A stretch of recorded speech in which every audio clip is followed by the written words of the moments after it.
I'm very proud of her, and I feel like she's a very hardworking person, and I'm really happy that she's getting the recognition she deserves and all the opportunities that she has got, because I feel like she works really hard for them, and she's someone who has been through a lot and deserves every good thing that's coming her way. Mwasibye mutya mwenna abatulaba, nze Jonas Sentongo mbaniriza ate nate ku mukutu gaffe omuganzo gwa Tindi Files gwene yakatwenga kugenda ddala maaso n'okubanga ate osubscribinga nabagamba ine ensibuko y'ebirungi ate era n'ebyessanyu.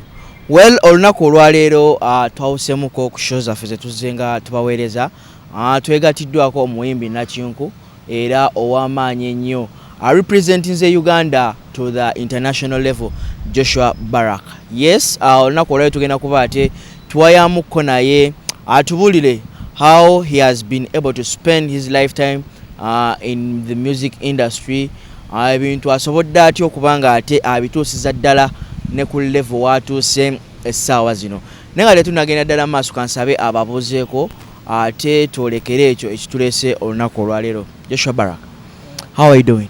I'm okay, kyekiriwo. Oli bulungi? Ndi bulungi, sibyota leero. Mpola buza kubatula. Banaye mbalamusiza mwenna, nsanyusa okubeera wano okwogerako nammwe, era kansubire buli kimu kigenda tambula bulungi. Babadde bakumisinga nga bagamba Joshua Baraka ennaku zino nga tetukyamulaba ng'akola ku interview. Mbaddeyo just mbadde busy, mbadde up and down, nabyengezaako kukwasaganya naye nga wendi. Ne music abadde era afuluma. So tubadde tukola. Okay, music atambula ata genuinely. Last year twakulabanga wasobola okubanga ate ota album yo Growing in the Pains, is it? Growing Pains. Album yo atambula ekyo okutwaliza. Yeah. Album ekoze bulungi. Ku Spotify alone egenda weza streams milioni 10 yo nga yo just ku Spotify kokka, so eri mukugenda bulungi, ekoze bulungi, and egenze bulungi. Ate ewalala wonna ku mikutu emirala abantu ko basobola ogisanga. Eri wonna wogenda ku YouTube, ku Apple Music, Spotify, Boomplay konna kweri, ate enkoledde bulungi kubanga kwenyini kwe kwali ddalira kweyo project, kwe kwali alone, ate ze nyimba zonna zinkoledde bulungi. Okay, mu album eno omuntu olimba lwayinza okussaako ennyesera lwe luneno lwa ddalira lukubye lutambudde abantu balwagadde. Osobola otunnyonnyola biki ebyali emabega w'oluyimba luno, yo waayi Dalira yaani?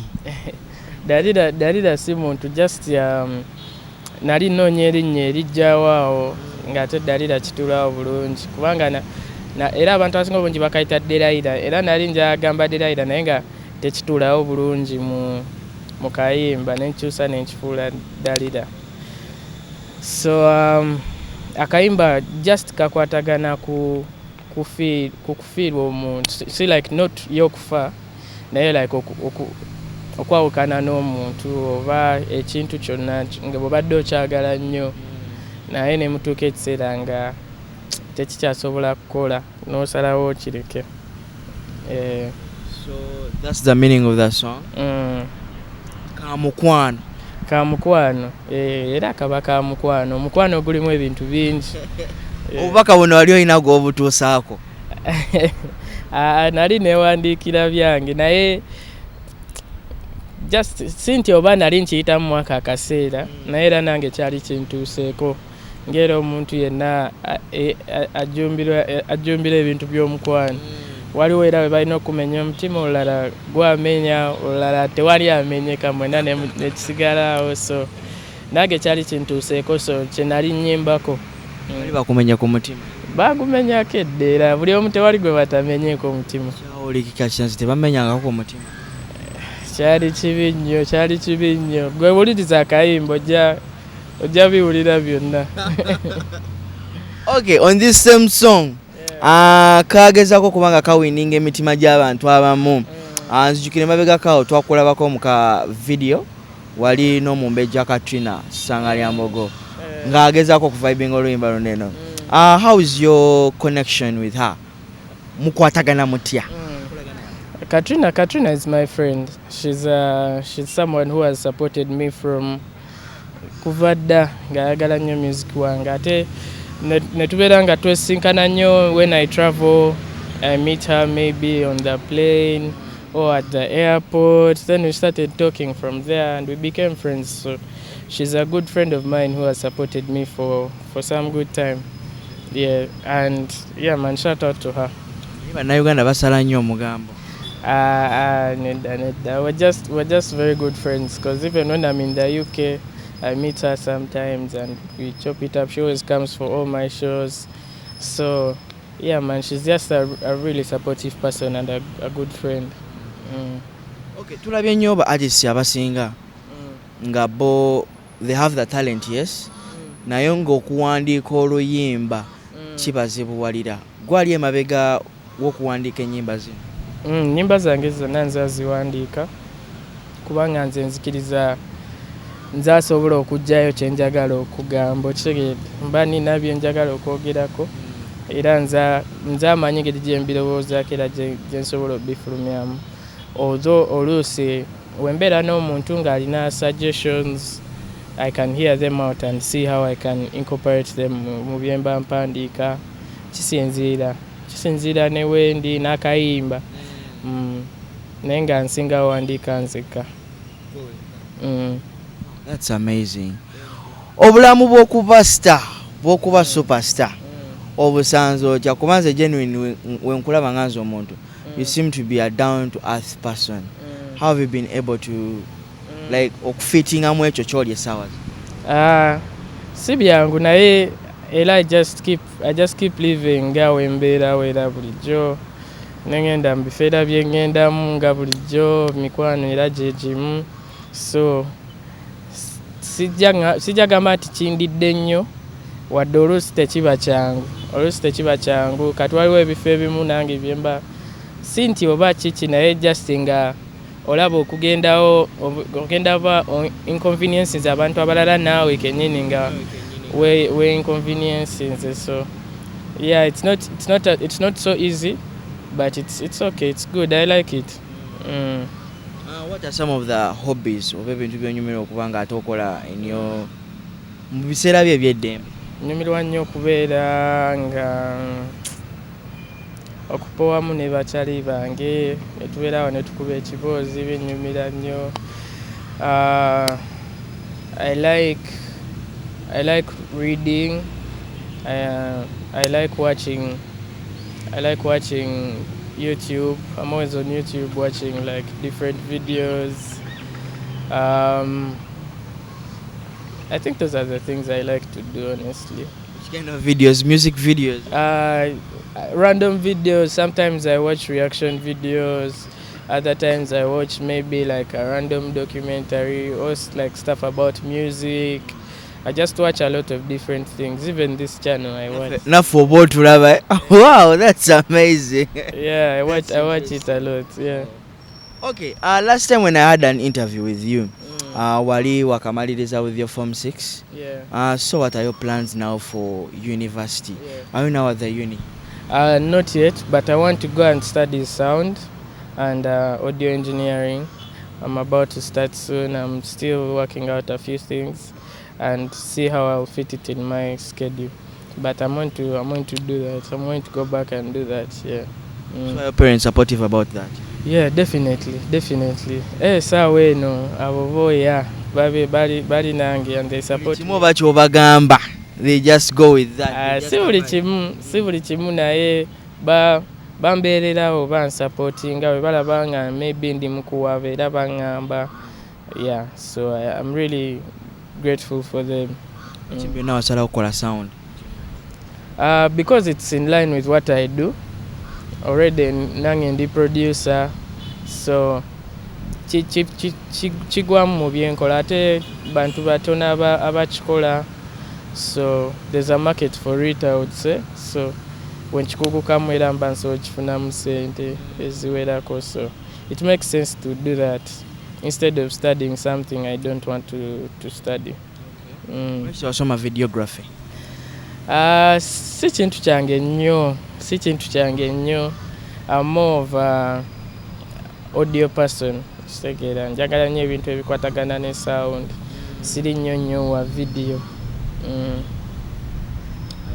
Audio person. Yeah, ndiwa So audio. I also hope to go for an audio training kind of. You should go. It's a good thing. Ojja kunkwatako mukono maybe. Katulabe tujja kwogera nga tumaliriza. Okay. Ekibuuzo abantu abasinga kye beebuuza and people omanyi bannayuganda we tulaba omuntu n'omuntu we start like okuteekawo ebirowoozo byaffe nti oba there is something going on between these two people good enough olunaku olwaleero nkwefunidde you and Entania bigenda bitya? Bigenda bulungi so far biri nice. Bitambulira ddala bulungi. Ki friendship, girlfriend and boyfriend oba waliwo engeri emu endala? Tuli ffenna. She's my person, I'm her person, and yeah, it's going well so far. How did you guys meet? We used to be around the same people a lot, and we just ended up talking one time and we kicked it off from there. Buli omu yalaba munne nga amulinamu interest kind of? I would say yes. Yeah. So you people are really doing good, like your couple is really doing good on social media, the internet, and here comes Entania anti Sawas, you know, she's among these characters in Kampala Cream. Owulira otya okuba nga ate omulaba mu kintu ekyenjawulo kyakola mu kaseera kano? I'm very proud of her, and I feel like she's a very hardworking person, and I'm really happy that she's getting the recognition she deserves and all the opportunities that she has got, because I feel like she works really hard for them, and she's someone who has been through a lot and deserves every good thing that's coming her way. I'm happy for her. Has she been supportive as well to your career? Yeah, definitely. She's one of my. She loves all my music, and I also like what she's doing with herself and with her brand and her work. So I feel like we're both proud of each other, and we both love each other's work. Yeah.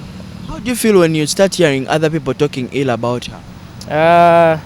Man, people always talk. So the most important thing is knowing the truth about yourself and whatever is happening. As long as you and the small circle of people around you knows the truth, then I don't think you should care about what other people are saying, because at the end of the day, these people might never even get to see you, but they'll just keep talking because that's what they do. So I don't think you should. It's not something I pay any mind. Sichifaa konye. Gamba wategeera omuntu wo. Munange ebintu bwe bityo Mukama oluusi akuleetera omuntu nga golina okuba naye. So me, I'm lucky and blessed that I'm with this person at this time, and I don't really pay any mind to what people say, because a lot of people just talk for the sake of talking. So are you guys staying together? No. No, we're not yet there. You're making me fall in love again. We're not yet there. Yeah. There was a time omanyi Entania akola ku radio and energy radio, and twakulabako wajja mu studios and then you sat in for her. Yeah. Ojja otya tokola omulimu gw'oli? Man, I actually like radio presenting. Maybe it's something I'll do later. Oh, no, I kind of like it. I find it really cool. And she was not going to be around for that week. The boss has asked you? Yeah, maybe like a few shows. And it was something I was up for because I also like it. And maybe it's something I would like to do maybe later on in the future. So I just did it. Yeah. That's love in the air. That's love in the air. Yeah, but it's a good thing. It's not a bad thing. Yeah. How was the experience? It was very nice, actually. I liked it. I was working with Zion and DJ Faizo. Yeah, and it was really good. It was a very good experience. I would do it again, definitely. So would you do it again with her? Do you hope to do it again with her in the same studio? I don't know. Hope. I think so. I think I can do it. I think I can do it. Although it might be very. Tuyinza okudda ate mu kusaaga ne tubivaako. Muyinza okuva mu byokkola ate ne mudda mu byammwe. Tomanya. Anyways, ebyo nga tubivuddeko. The music industry, mikwano ki gy'osobodde okuba nga ate ofunamu? You're one of these artists bendaba nga olwawo nnyo okwassociatinga with the artists here in Uganda, wabula osazeewo okuba nga ate associatinga ne ba artists nga Joboy, DJ Neptune, King Promise. How have you been able to build such connections? First and foremost, I feel like I associate with a lot of artists here too. It's just that maybe CB posting or bachi, but almost every artist in UG is someone I've met and I've talked to, and I'm okay with. No artist can come out and say maybe they have a problem with me. Maybe they are there, but I wouldn't know, because almost everyone I've met, it's always good vibes and good energy. So I associate with a lot of Ugandan artists too. Maybe just because I don't post it or like show it that much. Most of these people I've met outside, I've met them over time, like maybe through people, maybe you're working with someone who works with them, then you meet, or like camp. So in many ways I've met all of them in different ways. Been able to associate with them? Yes, and most of them also like my music, so it's a good thing. Katuke mbadde nerabiddemu katini. Most of these people say, okay, what's your say about age difference? That people would prospectively say that Entania is older than you. Man, Entania is not even that older than me. She's older than me by like 1 or 2 years. Yeah, she's young. So it's not even that big. But there's people out there with very big age differences, and it doesn't really matter, I would say. It depends on what you as a person can handle, I would say, and then what kind of person you are. Second, waliwo abaana nga wa myaka nga 8 naye ng'obwongo bwe businga abantu abamu eby'emyaka 4. Kitegeera, so just kisinziira ku muntu experiences ebyayisemu. So ofuna omuntu naye nga obwongo bwe ate bye buto nnyo naye nga ate musajja mukulu, mukazi mukulu. Okitegeera, so kisinziira gwe ng'omuntu kyoyagala n'oli omuntu yaali atya. So we muba nga muconnectinze ng'ekintu kitambula, siraba lwaki oba baba basaawo ebyo ebintu ebityo. Kitegeera, so yeah, it doesn't even matter. Ate n'emyaka si mingi nnyo, si gye giri awo gitiisa. It's like 1 or 2 years, just 1 or 2 years, yeah. So kati mugenda ddi mbazadde? Tukyali bannaaye, tukyali mupemu emyaka oba nga3 ndyoke awo ntandika okirowoozaako. Yeah, tukyali bikyali. Nabo just abantu batwala speed. Naye ng'ebintu bikyali. Okay, mbadde nkyali kweri gundi okubanga omeetinze ba international acts, the DJ Neptunes. Nalabye in September. Was it this year? It was this month. What? The album. Oh, the UK show. The UK, yeah. I have a UK show. It's in October 13th. Abasobola okujja mwenna mujje. It's October 13th. It's going to be at a place called Amazing Grace. I'm being supported by Chitaka, Scales, and DJ Neptune is also coming.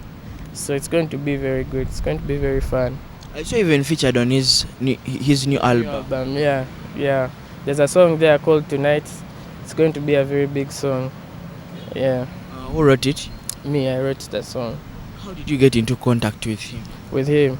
So Neptune used to come to Uganda a lot. He comes to Uganda a lot. So there's a time he was playing at Kush Lounge. And I used to be at Kush a lot. So at that time, Nana was popping off, and he also liked Nana. So we got to meet. and we talked and we just became friends. We connected. Yeah, that's how we hit it You off. mean these Nigerian artists are here in Uganda na ebiseera ebimu tuba tetusobola recognizing until they're in such a place and such a babaawo nnyo babeeramu just babeera before katugeza ayinza oba nga ze to do something, so if you bump into them and you get to talk to them and you say your thing, they're very nice people. Nigerians are very nice people. Another person could say that app zineno nga Spotify zikutunze nnyo mu bantu ng'abo, of which most of the artists here in Uganda bo tebasobodde kubanga ate bazikozeseza ddala zibatuusize ddala eri ku peak. What's your say about this? I would say it's important. Those numbers are important because wogenda ebweru eyo, like wabakubuuza erinnya lyo linga ateeka mu Spotify ng'alaba your monthly listeners or like the streams on your songs, like the number of streams. Kati walaba nga kuliko stream nga ziwera, the monthly listeners are good, then he'll know you're a serious artist or like a big artist, I would say. So it's very good to grow those numbers because that's what people check first elsewhere in the world. Take it Spotify and YouTube. Most of them check YouTube also, like they go see your views and your catalog, stuff like that, your subscribers. So yeah, it's just good to grow a social media presence. Even Instagram, like if they go to Instagram and they see numbers, yeah, it's good to just grow your numbers on every platform because people use that as it's almost like a transaction thing you get. So if they see that they have numbers they can get from you, then you've entered the conversation. That's how things do work. Everywhere in the world, if you have something to offer, then you will receive also. Babeera bagana bo ne batapingako into your number. In your market, into your market, and we have a lot of people here who have actual like big numbers on ground. They just need to make it reflect online. Yeah. Oba bakuwadde ne ku magezi okubanga Joshua Baraka, you sound the international way. Omanyi omuntu agenda naddeyo n'awuliriza music wo awulirira ddala omu Nigeria awedde emirimu ng'ayimba. Munasonyiwa okunywa banaye nga ndi mu interview. Just feel at place. Yes. I've learned a lot from these people. I've learned a lot from the artists from all over the world, and also traveling. I've learned a lot about music, not just here but worldwide. And I feel like Uganda has a lot of potential. We just have to be intentional about making music for the world. Which take it. So even me, like right now, how I'm thinking about music and how I'm trying to approach it is in a way that can take over the world. Because at the end of the day, I want to be the biggest artist in the world. Which take it. I want to push my music to everyone, everywhere. So that's how I make music, and that's how I think about making it, because of the people I've been with and the places I've been. So I have an idea of what people like and want. Mabegakaawo Ugandan artists babadde bagezaako okubanga bafuna how could I say nga baagala okugezaako music waabwe abeere ne copyright, the copyright law badde baagala edde mu nkola into parliament. Oyinza kyogerako ki ffe wano ffekka abalakinga copyright law oba n'abo abantu bo balakinga copyright law in any way or the other? It's everywhere. This is everywhere. Buli omu ogenda, like everyone is fighting piracy. So it's an international problem, I would say. And it's even worse in Uganda because a lot of people don't stream music. Like elsewhere in the world, it's hard to, people don't, agenda ka library aweyo CD bamutereke nyimba. Agenda bugenzi ku simu agenda oba ku Spotify oba ku Apple Music oba ku YouTube oba Boomplay awulirize music asasulanga ku mwezi abeera n'ennyimba ze zonna so downloadinga. So the artist gets money from that, and they don't have to kutambuza over disc over church. Naye kati wano a lot of people don't stream music and they get music online. Like they download it, they have it on their phones, and they share it. So yeah, I feel like it's an international problem. Ne ogenda Nigeria bachikaba buli wamu.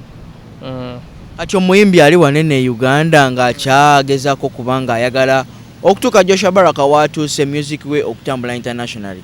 Biki ebimu ku ebyo byateekeddwa okuba ng'akola?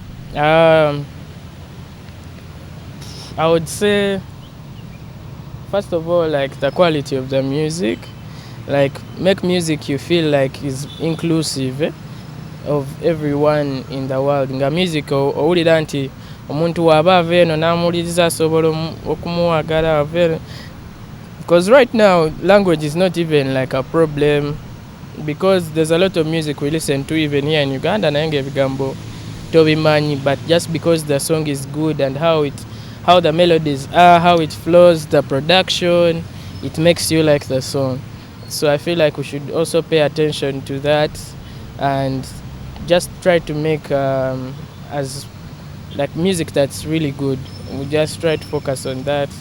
Then also networking, DM people you want to work with, go for industry events, and just try to be hungry about pushing your music to those places, meet those people, come to UBC and try to meet you. Yeah, sure. So things like that, because people think they can't access these people, but even you can testify. Like if someone came to UBC looking for you to help them push their music, you would give them time, and if you listen to their song and it's good, there's no way you would refuse maybe to show it to maybe Calvin or someone, or to help them in any way you can, maybe give them an interview if the music is good. And if you don't feel it, you give them advice on what you think they should change. So I feel like people don't realize that they can actually go out and look for these people and try to be intentional about networking and meeting people. Get your point. So what should these musicians, or what are they lacking for them to be like Joshua Baraka, oba okuvaayo and they stand out nti nabo balina kye balagawo? Me personally, I don't think I'm in a position to tell anyone what they're lacking, because everyone is on a different path, a different journey. Nze mba nyinza olaba maybe nga omuntu si wakabi naye ng'ate abantu abalaba wakabi, abanze nga ddala wakabi ng'ate balaba si wakabi. So me, I think you should just always do you, like try to do, because no one can tewali asobola kukusinga kola kyokola. So just be yourself, make music that's true to you, and that's all you need. So, and different people have different goals and dreams. Not everyone wants to be a certain way. Buli omu alina ekiruubirirwa kyanjawulo. So me, I don't think I'm in a position to tell any artist what they are lacking here. They should do this, and yeah, man. Okay, as you're winding up, I would like to know right about now about your family. Is now family proud of what you are right about now? Yeah. Kuba, in the first place you told me balinga abawalira in one way or the other, but how are they now? They are good. They are supporting me. They love me so much, and I'm blessed to have the family I have, because bansabira babira nange ate nze Katonda yantusiza wano wendi, era saala z'abazadde bange sinza gamba nti oba nze nsaba nnyo naye nsaba. Ndi mulokole, and they have really supported me and held me down. So shout out to them and thank you so much. Sunday always in church? Not every Sunday, but when I can, I'm always there. But I pray almost every day. Not that it matters really, but I pray every day, and I love God, and I feel like He's the reason why I'm here. When you're in church, do you engage yourself in okuba ebivuga, things like that? Nali nkuba naye ennaku zino mbadde ndudde okuba, sinafuna church like wenkubira kiri awo kubanga mbeera busy sana. Kimpitirivu, tulina house of prayer, tulina watoto. Sirina obudde bwa rehearsal, like okujja ku rehearsal oba ku Saturday oba ki, oluusi mbeera busy. kubanga nkoye kati ndowoozaamu okgenda okola rehearsal Nsabira ku church. nabudde. Nsabira ku Christian City Church Kazo, C3 Kazo. Okay, as we're winding up, have you gotten any projects so far you're trying to push? Is Neptune out right now, it's called Tonight. Then I have another song with Fev and Chris Beats. It's also out, it's doing well. The video is dropping. Yeah, the video is dropping tonight. I don't know when this will air. Baraka, gwe kwegamba collaborations zo zonna zigenda n'aba international stars, only DJ Neptune, Fev. Anyway, could you give us just a bit of the one you're having with Fev? How does it go? So it's called Touch Me. You want me to sing it for you? Yeah, it's okay. I'm feeling you, as for I have no idea. The things you do, nobody else can compare. My darling, you make my fears disappear. Your love is the only thing that makes me feel this way. Oh, you are more to me than these ordinary things. And like other things, you're a treasure to me. When I get away, wanna blow up some steam, would you come along with me? 20-something years and they brought you to me. Take a look at me, what a sweet 16. When I get away, wanna blow up some steam, would you come along with me? Yeah. It's a nice castle. Wow, that's Thank you. Mwakwatagana mchane Fev. Fev, when she first came here, when she came for the second time, she had like a show, and I met her, and we talked, and we became friends. Then some other time, like sometime this year, Chris Beats, he's a producer from Nigeria. It's one of the biggest producers. He hit me up. He told me he has a song that he wants me on, and he sent me the song, and it had Fev, and I was like, yeah, this is a nice song. So I added a verse, sent it back. Then we went to Lagos, we shot the video. Yeah, so it's like a nice song. It's a really, really nice song. It's like a sweet song. Just the capella tells it all. Yeah, it's for love. It's for people in love like me. Yeah. You also admitted that you're in love. Love is nice. Love is a beautiful thing. Don't get it twisted. It will end in tears. If it ends in tears, it ends in tears. We cry and move on. Actually, I saw you one of the friends to King Madi. Which one? King Madi, the Nigerian girl that came here recently. Yes. We did the Dalila remix together. Yes, and I was really happy the show went well, and Ugandans love King Madi, and she deserves all the love that she gets. She's very, very talented, very gifted, and man, I wish her all the best. I really do, and I hope we can work on more music together. These people tubalabire, but when they come here, they be like, the artist they recognize here in Uganda is Joshua Baraka. Man, I'm blessed to be in that position. I really am. Anyways, your final remarks to the people watching. Yes. Thank you so much for watching this interview. Thank you so much for loving me, for sharing my music, for supporting me. I get a lot of love from Ugandans. Ugandans really love me, and I love them. And I pray that we keep supporting each other, we keep pushing. I pray you keep listening to my music and keep sharing it. And I feel like if we all come together and push this music, we can leave a mark in this world. Not just me, but also artists who you feel like are doing music that you feel like you like and you respect. Then you should push that music out there and try to make as much noise about it as you can. And yeah, man, thank you so much. Love you all. Naba Nigeria tebakutubbako kuba tulaba bibasinza tokwefuga. Mwana, tebasobola because me I'm Ugandan, but even like of recent, there were Ghanaians saying I'm Ghanaian. They were saying I'm the next big thing from Ghana. Sure. Hata ndizo kwesi wako. But I'm Ugandan, and Uganda will always be my country. And even when I travel, like I always look forward to coming back to Uganda because Uganda is a nice country, you people, by the way. Just ebulamuka ebintu bitini naye nga yeah. Uganda chinyuma. When you're with them tobagaza kujjako Uganda. Mbagaza, a lot of them are coming this month. A lot of them are coming this month to tour Uganda. Because me, everywhere I go, I tell them you have to come to Uganda. Mostly like the nightlife. Uganda has some of the best nightlife ever. So actually, I got a chance and saw the nightlife of Nigeria, and the only part that is the only place that is interesting, it's the Obi's house. What do you against Yoko? Obi's house enyuma. I would say now Nigeria has clubs, like actual clubs. You know, Uganda has only one club almost. Which is that? Governor. Only club governor. Postcode ambience. Non EVC club. It's a bar and restaurant. Yeah, it's the truth. Continue. No, it's not truth. It's not a club, I would say.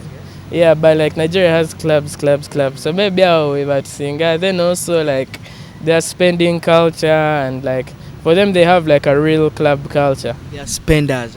Yeah, and then also like they have like it's like that real club culture. I don't know, for people who party, you know what I'm saying. So here we have a lot. Our drinking is like way more. Yeah, like Ugandans definitely drink at the like top 3 drinkers in Africa. I would say Ugandans. First we just drink. Yeah, there's no like someone is going to perform in the middle of the club, or like dancers, or like you get like fire, when you order a bottle it comes with like fire over what. Like here like they try, but it's not yet on that level because we don't actually have like proper clubs. But it's very interesting. But I love Ugandan nightlife, and everywhere I go I always tell them to come and visit Uganda, because Uganda is the pearl of Africa. I thought going to club means drinking. No. There's a difference. You can drink at home. Does that mean your home is a club? Turning a home into a club. Yeah. So a club is different from a bar. It's different from a lounge. Yeah. Like you see Governor. Governor is a club. So there's a difference. Anyways, it has been an interesting conversation with Joshua Baraka and Jonas Sentongo. Kozine Lawrence ku camera omukoto Tindi Files gwene yakatwenga kogenda ddala maaso n'okubanga ate osubscribinga nabagamba ine nsibuko y'ebirungi ate era n'ebyessanyu. Mubeere bulungi, mweraba.